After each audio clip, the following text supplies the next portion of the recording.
Hi everyone, nice to have you back. Part 2 of our special program on pain, natural approaches. Now of course last week we took a look at some of the therapies that are either physical therapies, nutritional therapies, or even mental therapies that can help both prevent and treat pain. Today we're going to continue in that exploration. Join us now.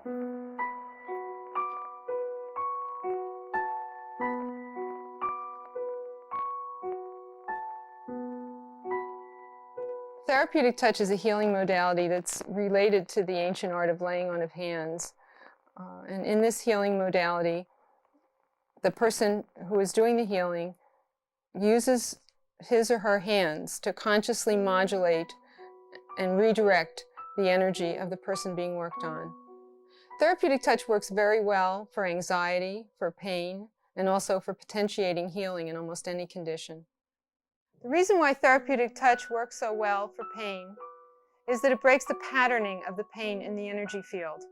Now, I'd just like to give a brief illustration of what I mean by breaking the pattern in the energy field. Darlene has her hand raised, and I'm going to ask her to resist me. I'm going to press on her arm. Okay, resist as hard as you can, Darlene. Okay, fine. Now drop your arm for a minute. Now put your arm out again. Resist me as hard as you can. You couldn't resist, could you? What I did was, by moving my hand horizontally through her field, I broke the patterning of the vertical energy flow. In chronic pain, the patient sets up their own pattern in the energy field, which is a pattern of pain. It's a pattern of congestion in the energy field. In therapeutic touch, we can remove this congestion by pulling it out with our hands and sending positive energy. The other thing that therapeutic touch does is facilitate the energy flow. Therapeutic touch begins with centering, which is a meditative process whereby the healer brings her mind, body, and emotions into a quiet place. The next step in therapeutic touch is assessing. The theory of therapeutic touch derives from the theory of quantum physics. In quantum physics, we learn that all matter is a field of energy. Where we see physical form, the energy is more dense. In therapeutic touch, we work with the less dense energy 2 to 4 inches from the body. In assessing, we scan the field to pick up any imbalances in the energy. We recognize imbalances through picking up cues such as heat, cold, tingles, prickles, pressure, or lack of energy flow. The third step in therapeutic touch is unruffling. In unruffling, we work superficially in the field to pull off any static that we might have felt during the assessment phase. Static is detected usually as prickles or tingles or pressure against the hand. Always in therapeutic touch, we work from the head to the foot, pulling the energy down toward the ground. As we do that, we have the intention that any excess energy or negative energy will be absorbed by the ground. The fourth step in therapeutic touch is the treatment phase. In the treatment phase, we go back to any areas where we found a specific imbalance, more than just superficial static. What I would do first would be pull off any congestion that I might have detected with one hand and release it into the universal energy field. And after relieving the congestion, then I would work to send energy to balance that area. In therapeutic touch, we usually work with the law of opposites. So if I felt heat over her shoulder, I might visualize the color blue and intend that I'm sending cool energy through my hands into her shoulder. In most cases, an individual feels relief during and right after the treatment. Sometimes it can take a little bit of time for them to feel complete relief. Most people feel at least a profound sense of relaxation during the treatment, and they usually notice that within the first 10 minutes of the treatment.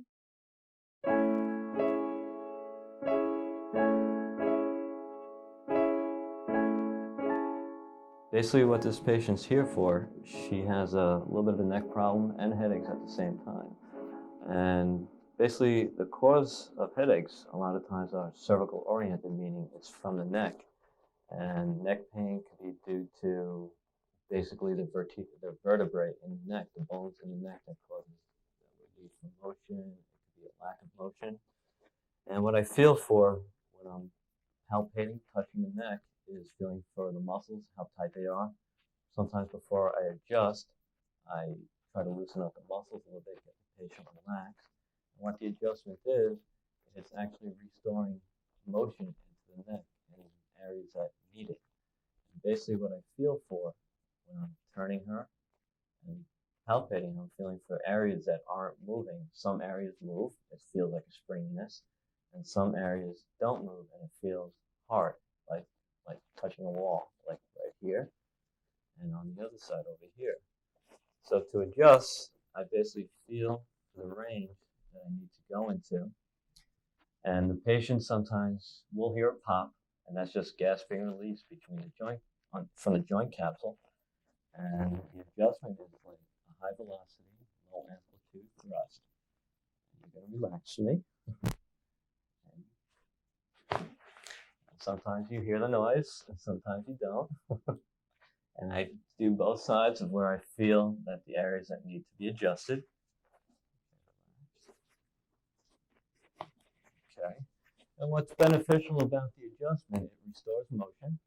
It helps, gives a little stretch to the muscle also.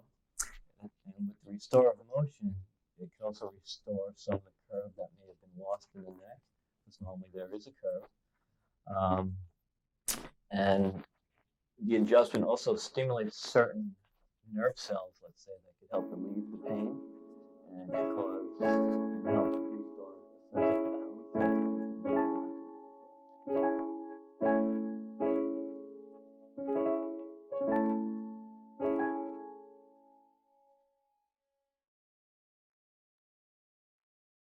One of the first things you need to look at when you have chronic pain, whether it's from fibromyalgia, TMJ syndrome, carpal tunnel syndrome, just not feeling well, any type of arthritis, any type of lower back or spinal column disorder, all those things are good reasons to really look into the antidepressant activities of nutrients.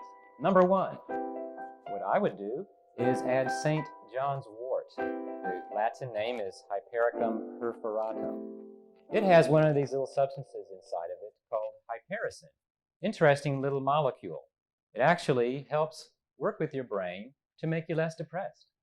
It actually works like the strong pharmaceutical drugs without the downside, without the side effects.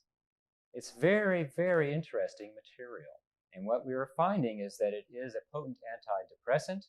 And being a good antidepressant, as you would imagine, there are drug company studies. It is used in Germany as a treatment of depression and is currently being studied here and there. It actually is very interesting for some of its other uses. It's also antiretroviral, which is a different story for a different time. But if you can imagine being depressed and hurting, a lot of these people also may have accessory viruses hanging around. So possibly St. John's wort is doing several good things at once. Let's take the different kinds of pain. Let's start from the top of your head and going down to the rest of the body. What do you take for what? First, there's headaches, migraine headaches. There's an herb called feverfew. Has been quite successful in several studies. Also, magnesium salts. That also includes things for TMJ, which may be caused by muscle spasms of the jaw muscle or actual degenerative joint disease of the jaw joint. If it's the muscle spasm type, these magnesium salts work quite well. Fibromyalgia, which is knotty, tender spots in your muscles, The magnesium also has a calmative effect. We are talking about magnesium malate mostly. That has some clinical studies behind it to show that it does reduce pain, does reduce the knottiness, and in addition make people feel better. Magnesium is traditionally a calmative mineral that has those kind of effects on the mind. A lot of us are magnesium deficient. One nice thing about magnesium is that you can get a lot of it from nuts and seeds, especially if they're fresh and raw and unroasted. You also get another side of this equation, which are the essential oils, essential fatty acids, including omega-3 fatty acids. Again, nuts and seeds are good sources of these primary essential nutrients. And we're finding that the omega-3s in particular have some mild anti-inflammatory properties that do help reduce pain a little bit over a period of time. Any amount of pain reduction coupled with the calmative effects of magnesium is going to be good news for sufferers of fibromyalgia, chronic fatigue syndrome even, which has a fibromyalgia component, as well as other types of joint problems. Take around 400 milligrams a day of magnesium in divided doses, about 1 or 200 milligrams per dose. That's taken with a meal. That amount of magnesium is around the RDA, and you also get some from foods, and that is not going to be too much.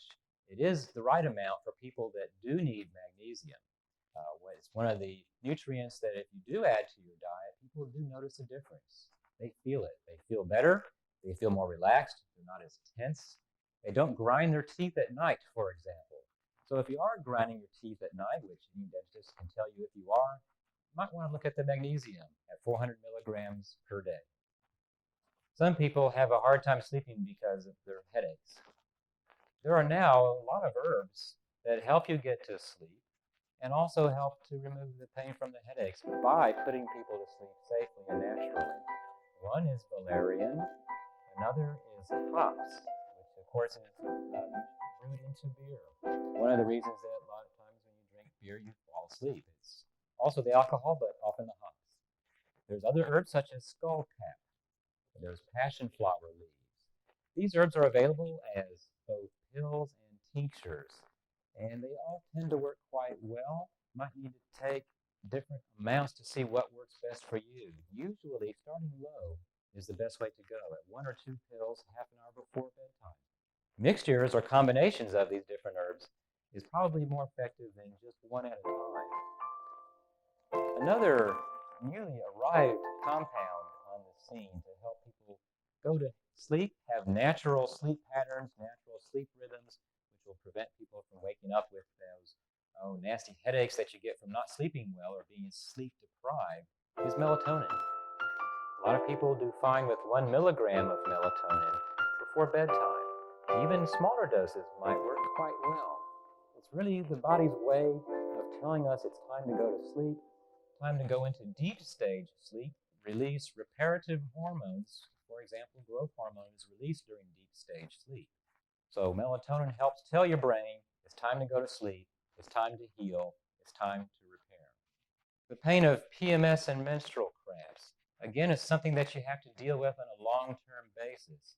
One of the best studied nutrients you can add to your diet is GLA, gamma-linolenic acid. It's evening primrose oil, also black currant seed oil, even borage oil. So these oils are available as pills. You can also try to eat the seeds, but it's really a lot easier to get them from supplements. Again, about 3 to 6 of these pills per day of a GLA source of oil have been shown after 1 or 2 cycles to help reduce the pain of menstrual cramps. Vitamin E is also another successful adjunct with the GLA oils to help reduce painful menses. Vitamin B6 has been used at 100 milligrams per day. More doesn't seem to help for most folks. Also, magnesium. Again, magnesium seems to help smooth out muscle contractions all over the body, and that would also include uterine cramps. Again, you want to be consistent with your supplementation for at least 1 or 2 months to make sure that you do replete the tissues that need it the most, and they'll respond by acting more correctly, which means reduction of pain. Carpal tunnel syndrome. We've all heard a lot about it. Some of us might even have some of those fancy keyboard attachments to prevent it. It's an overuse injury to the tendon sheaths in your wrist.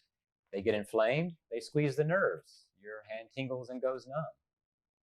About 1/3 of the people with carpal tunnel syndrome can be effectively cured by simple administration of vitamin B6 at 100 milligrams per day, usually. Vitamin B2 can also be added at 50 milligrams per day. That works great for some of the people. What about the rest? That's what we're still working on. Another very common syndrome is TMJ, or temporomandibular joint syndrome. There's two major causes. One, muscle spasms of the jaw muscle. Number two is degenerative joint disease. In other words, the cartilage in your jaw joint is wearing out and your jaw is not functioning properly. Okay, what do you do if you have the muscle spasm variety? Magnesium seems to help a lot. Again, very calmative to the muscles. Very helpful for the depression in the brain as well. Number two, if you have the degenerative joint disease kind, which is usually associated with a lot of clicking and popping of the jaw joint when you move it, then you're going to have to use the nutrients that help restore and rebuild cartilage. That's primarily glucosamine, chondroitin sulfate, and again, magnesium is always a good idea. Manganese. Vitamin C, you want to take at least 2 to 4 grams a day. I personally like 4,000 milligrams or 4 grams a day in divided doses. Now, how much of the glucosamine should you take? The clinical studies in Europe say 1,500 milligrams per day in 2 or 3 doses. Chondroitin sulfate, about the same. You need at least 1,000 milligrams to let it get into your joint tissues and help restore and rebuild the healing properties that are always there in your joint. Looking at the spine, there's a lot of low back problems, a lot of low back pain, many reasons, many causes. Sciatica, for example, is a pinched nerve. You can go to a chiropractic physician or an osteopathic physician. They can offer considerable relief. One way to help reduce the inflammation at the nerve root that is causing a lot of the pain that goes down into your leg, one way to reduce that is to use proteolytic enzymes. These are things like bromelain or papain or even trypsin or chymotrypsin. What these things do is they support the natural healing properties of the body. When our body has inflammation, it is using its own proteolytic enzymes to help resolve the inflammation and initiate the healing process. Sometimes we need a nudge. We need additional or supplemental enzymes to help keep the process going. It's exactly what the supplemental proteolytic enzymes do when taken orally. They actually get into the injured area. They actually assist the body to speed up the healing process. And there are clinical studies from Hungary that do show reductions in pain. The sciatica patients show better mobility of leg movement in lower back pain patients after using proteolytic enzymes. So this is well documented and studied, and it is actually quite safe. The key thing to remember with proteolytic enzymes is how to use them right. Number one, empty stomach. Number two, 3 to 4 times per day. And wait a week, see what happens. A lot of musculoskeletal pain is from chronic overuse of muscles. This could be overtraining in athletes. This could be somebody that does have muscle spasms, which actually is just like overtraining in exercise, except that you're not moving anywhere, but the muscle is still building up lactic acid. There are many ways to remove lactic acid from the muscles by providing the right nutrients. I think one of the most important would be L-carnitine. It allows your body to burn fats, and in so doing, it actually soaks up a lot of the lactate to prevent it from getting out. Another thing that is helpful with the muscles are the methyl donors, one of which is DMG at about 100 milligrams per day. This nutrient has been studied in exercise physiology settings. Some studies have been positive, some negative, but it has been verified that it can reduce lactate when taken in the right amounts. One of the other important antioxidants that helps reduce muscle soreness after exercise is vitamin E. At doses between 400 to 800 international units per day, It has prevented the leakage of enzymes out of the muscle. What that means is that vitamin E is actually protecting the membranes in the muscle cells. And that leads to less soreness and less pain, especially if someone is an avid exerciser. Also, if somebody does have chronic muscle spasms, it can tone down the damage that these spasms cause to the muscle cell, thereby reducing some pain. Another nutrient that we're going to see a lot more of is called SAM. That's short for S-adenosylmethionine, so we'll just call it SAM for the moment. A lot of us have not heard about this thing, but this is a compound that makes a lot of other nutrients make sense. In our bodies, SAM is involved in more reactions than any other compound except for ATP. So that kind of tells you it's number 2 in importance in our entire body. So what SAM does is become the ultimate methyl donor. I know that doesn't mean a lot to you, but what that really means is that it uses vitamin B12. It uses folic acid, another B vitamin. It also needs vitamin B6 to work properly. And also things like DMG supply their methyl groups, which ultimately end up as SAM. So now what we're finding is that if you can find this unique molecule called SAM and take at least a gram a day, you can actually have antidepressant actions. You can actually have analgesic or pain-killing properties. So you really can feel better fairly quickly after taking just one nutrient. In effect, what SAM is doing is like taking a big dose of B12 as an injection. What B12 does when you inject it is saturate your tissues. It raises SAM levels.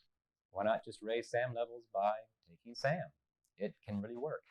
So that's something to be in the lookout for the future. Let's move on down the body to see what we can do for our lower extremities. Leg cramps affect a large number of people every night, especially. We're not talking about people that dehydrate themselves while exercising and get cramps. That can easily be fixed by extra fluids and some of the electrolytes, especially calcium, magnesium, potassium, and little sodium. What we're talking about are a couple of things. Restless legs at night is quite often signifying a vitamin E deficiency. So again, 400 IUs of vitamin E has been used in studies for restless leg syndrome. There's also other types of muscle cramps. Sometimes calcium salts can stop those. Sometimes magnesium salts. It might take a little experimentation with a combined calcium-magnesium salt to see if that will help. But either vitamin E or calcium plus magnesium can work wonders in terms of dealing with leg cramps. Another type of leg pain, very, very serious condition is intermittent claudication, which are blood vessels that are actually constricting and depriving certain muscles of blood flow.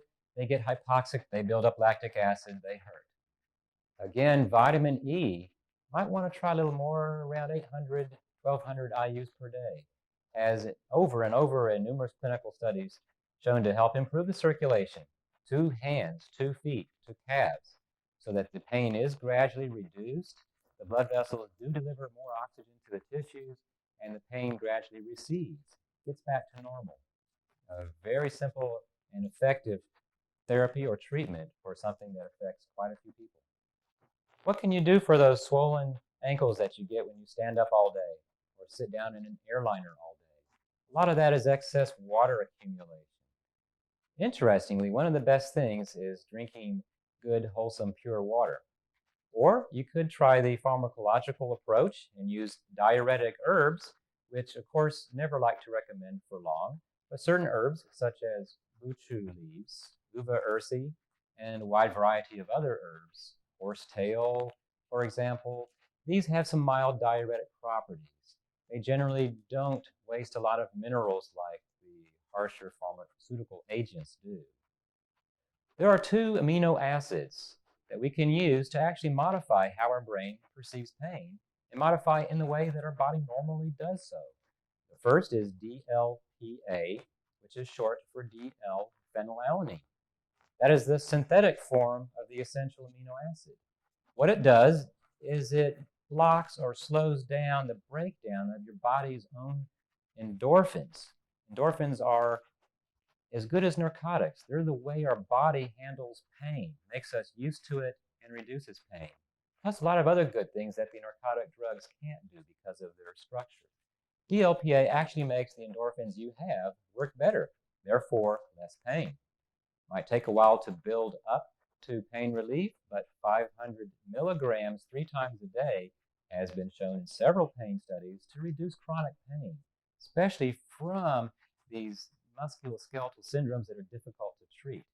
People that have previously taken analgesics can often get off of their analgesic or pain-killing medication by using DLPA. Again, not an immediate relief like aspirin, but it can still reduce pain. Another amino acid approach to the brain's perception of pain and how we can bring pain down is tryptophan. Now, tryptophan was banned by the Food and Drug Administration in 1989, but it has come back in its availability through prescription.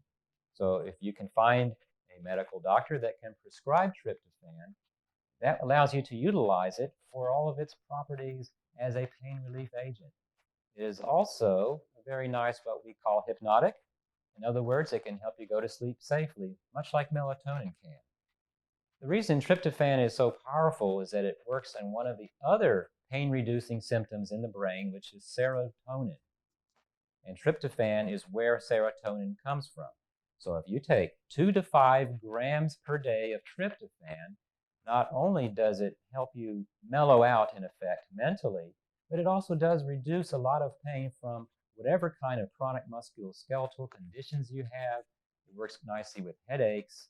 And in addition, it is also a fine antidepressant and has had continual use in psychiatric hospitals as an antidepressant. Remember, 2 to 5 grams per day in divided dosages. Right before meals, it works a little better on an empty stomach. What I would like to say is that there are now many ways to nutritionally enhance your body's ability to reduce pain. Working with the body is how nutrients actually function. Rather than overwhelming receptors or changing dramatically how a body perceives pain, I think it's a much better approach to deal with the body the way it wants to work, enhancing, supplementing the body's effects with particular herbs, with particular amino acids, with the minerals magnesium, with vitamins, and with other endogenous compounds such as SAM in the future. Well, there you have it, 2 programs on the subject of pain. Hope you enjoyed them. And remember, before you go out and buy yourself a prescription or non-prescription pain remedy, there's probably something right in your own refrigerator. I'm Gary Null. Thank you very much for watching, and see you back here next week.